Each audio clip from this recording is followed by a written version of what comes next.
All right, without further ado, Brian's reputation precedes him. This is Brian Solis, or Brian Solis. And he is, without question, someone in my mind who is a real thought leader. You, my friend. An expert in this category. And we are, believe me, we are privileged to have him. He normally speaks in front of audiences 10, 20, 100 times the size, Fortune 100 companies. Brian is a big deal. And we're certainly lucky to have him. So, sorry, I'm choking. Can you hand that back? Well, I'm going to turn it over to Brian. Brian, take it away. All right, hey, thank you. A big deal. Okay, well, I should have picked my parents better because I was the short guy that you didn't know was here until I just walked up to the front of the room. Well, thanks so much for being here, and I'll come back over there too during the presentation because that is deep. Thanks so much for being out here tonight. I'm going to do my best to get you to change, expand, maybe alter a little bit about how you think about social media. The reason why is because I do not consider myself a social media expert, nor a guru, nor a ninja. I'm just a student, as I believe we all are, because this is moving pretty quickly, and it's changing much more than marketing and communications and advertising. It is actually changing how we communicate with one another, how we connect with one another, who we want to connect with and why, and who wants to connect with us. And so I'm going to show you a couple of things. I hope this works. We were having some issues earlier. This is an actual review of my book. How many people have reviewed or read Engage? Okay. For those who haven't, don't let this scare you. And it'll make sense in a minute. I promise it's not true. Because, and you can start filming now. I didn't want that to go on the web. The reason why I showed you that is because there is an impression or perception that social media is easy and it's free. And people who have made those comments probably had a difficult time sort of diving into probably what is a complex subject. And plus, I'm not going to BS you.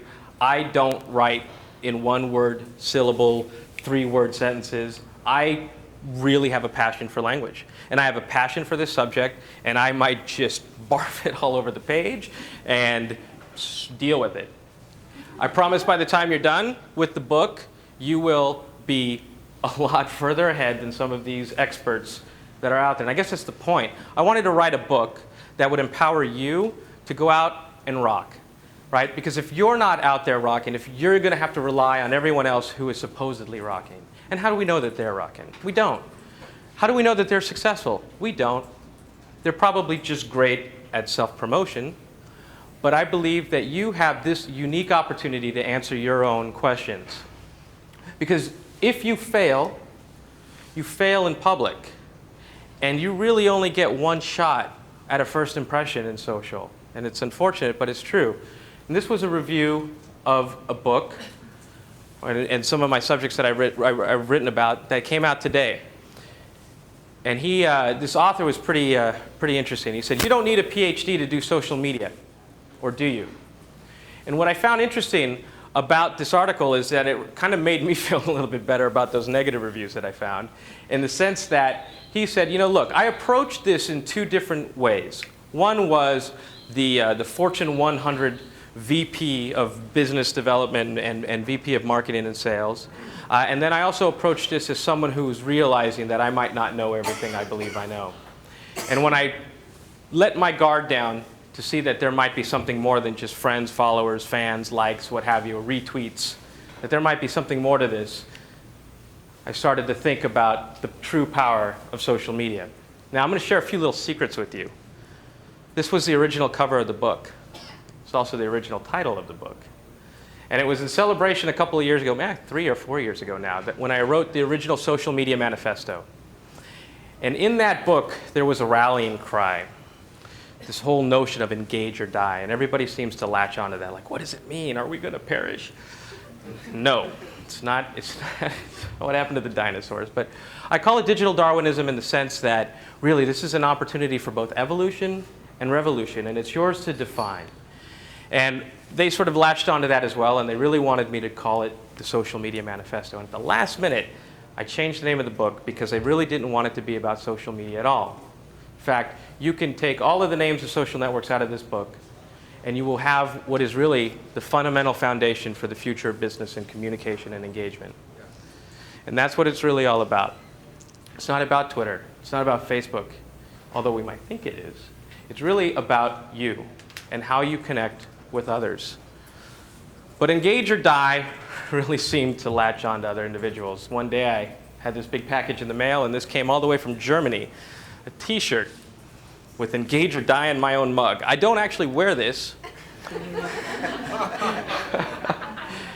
but I let my wife wear it when she's next to me. Makes me look cooler.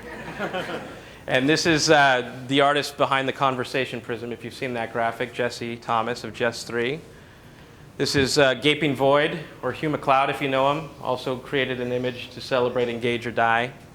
And if you haven't seen this one, this is Gumshoe, where they took the word engage and basically put me in a position where I have to tell Jean-Luc Picard to get out of my chair. All of this really to just kind of lighten up what's about to become a very serious discussion, but I'll throw in some humor every now and then. I don't know if you can see this, but really, the way we approach marketing, communications, and business today in general is a very top-down approach. We get around in a conference room, we bring in some creative talent, we bring in some of the biggest minds in the business and say, okay, how are we going to rock the world today? But we don't necessarily know who it is we want to rock and why. And what social is doing is sort of equalizing the landscape. It's also equalizing influence. And therefore, in order to engage effectively today, you have to look at this idea of a bottom-up strategy, especially if you want people to care.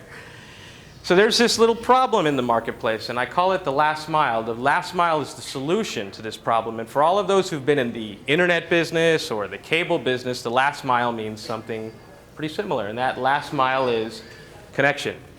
So if you subscribe to an internet provider or a cable provider, the last mile in their regards is the dude that has to come into the, to your house in a truck and manually connect the service to your house. The last mile in social media are the individuals on the front lines connecting content and words with you and me as consumers. And there is a massive disconnect right now across the board. Representatives aren't quite sure what the brand represents in social media. Consumers are not quite sure what the representatives are talking about if they're not connected to the brand, and therefore the consumer is disconnected from the brand at the same time. And when I talk about the representative being disconnected from what the brand represents in social media, it's quite unique. It's quite a unique dilemma, right? If you look at some of the best customer service professionals in the world, they go through some pretty rigorous training, right? How to diffuse situations, how to extinguish situations, how to turn somebody from negative to positive. But what they don't go through is, hey, if the brand was a human being, who would it be? What would its voice sound like? What would its personality or characteristics be like? Because when you are on the front lines of social media, you are actually talking to somebody using real words, real engagement, real human beings getting together. And so what does that mean? That means that chances are the consumer is walking away with experience of you as Jill, Amy, Joe, Bob, but not necessarily of the brand. And it's a lot like Disneyland. If you've ever been to Disneyland, you see Mickey Mouse walking around, you see Minnie Mouse, you see Goofy, and really, to the kids all over the park, and to this big kid, that really is Mickey Mouse. I want to believe that. And that character embodies all that Mickey Mouse represents. And when Mickey Mouse has to take a smoke break, we don't see it. He hides underneath some of the burrows of Disneyland, and he takes off that big mask, and he becomes the person that he was, or that he is. And that's the point of social media. We have to think this through all the way to the point of engagement, because that's the impression that consumers are walking away with. Now here's the other thing. How we're approaching social media today is one sliver of the overall opportunity. I think a lot of us are assuming that consumers are just one single-minded audience, right? And we sort of approach social media like we did with traditional media.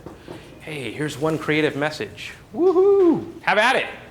Go share this with the world and make my video viral. But really, a consumer can be all sorts of things at any one moment, right? They can be a customer, they could be an advocate, they could be an adversary. They can be many things. And if your social media engagement techniques and programs and campaigns aren't addressing one or more of these at any given moment, you're only really hitting one portion. I love complicated PowerPoint graphics, so I promise I'll try to explain this.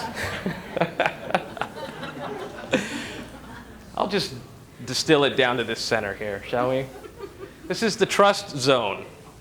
And as a consumer, you have your own trust zone, and that trust zone is defined by who you connect with online, what you read, what you share, what you don't read and what you don't share.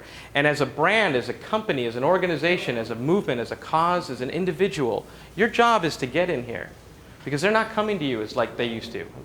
And it's only going to become worse for you if you're expecting them to come to you. Your job is to figure out how to be meaningful enough and trustworthy enough to get in here either directly or by referral. And that changes everything. So here we are. We're all here today to learn, to share our experiences. We're the cheerleaders, right?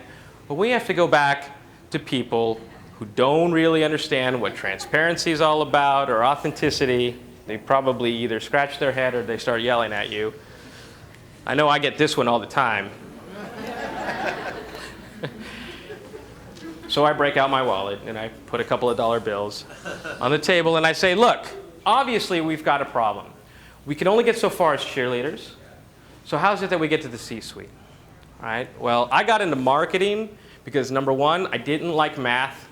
And number two, I wasn't really good at research or data or analytics. I just was a creative guy.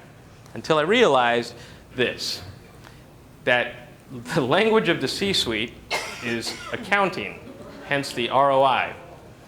So I realized that in order to start to make a difference within the organization, in order to get some buy-in or at least some support, I had to go out and get some answers before I even said, hey, we should take a look at the social media thing. What you see here is actually something that I've been able to distill in years of research in social media. The ability to break down conversations not into just who's talking about us, but what stage of a decision-making process are they affecting. Social media is actually far more beautiful than we could imagine. You can start to see when people need insight, when people have insight, when people have had an experience and they're willing to share. You can break out an entire decision-making cycle, and that should inspire a whole new relevant strategy. But it doesn't come without homework, right? How many of you are in advertising? Right, so maybe this will ring true. When you're invited to pitch a brand with your ideas, it's not something you can bill for. You go out and you create some really amazing comps, you try to document your ideas, visualize them, and you bring it to the company and you say, look, this is what we really think. And you either win that business or you don't. If you don't, that was lost time and lost money. If you do, I don't necessarily think you can bill for that, although some try to package that into other things. But the point is this, that it's an investment. And all of this is an investment. Every single time that I'm invited to talk to a company about what it is that they should do from social, I don't come in and say, you know, you got to get on this Twitter thing, it's pretty rad, you got to get on Facebook, you can connect with millions of people and they'll like you. I say, let me go find out some answers, right? And I use that little thing called a search box. Or if I have a little bit of a budget, I'll go to something like Radian 6. And I will look at what's going on. I'll usually use like a 30-day period to see how many conversations are happening around keywords. If I were to break out those conversations, how would they sort of affect the business? Would they be for customer service? Would they be for marketing? Would they be for any part of that decision-making cycle? Would they be for HR, for finance? Are they just general questions? What have you? And these are some of the tools that I use. By the way, this one, if you've ever searched Twitter, right, it used to be 14 days. Now it's only 7 days that it goes back in terms of search. Analytically, for $10 a month, you can go back, I think it's 18 months. And you can start to look at what tweets were happening anytime over the last 18 months for $10. But here's what you really get from searching. It's what I call the 5 eyes of social marketing. Number one starts with a little thing called intelligence, right? We've all done market research. We've all worked with focus groups. We've all done our own little research by being the role of the consumer. But it's this intelligence that sort of sparks this idea of insight, right? How do you take all of this information and make it sort of matter as you go to the point of creating ideas, and then taking those ideas and putting them into engagement or into interaction? And then through that interaction, through that engagement, through consistently being relevant in these networks, that you can earn a position of influence. So then I learned man, this sounds a lot like social science.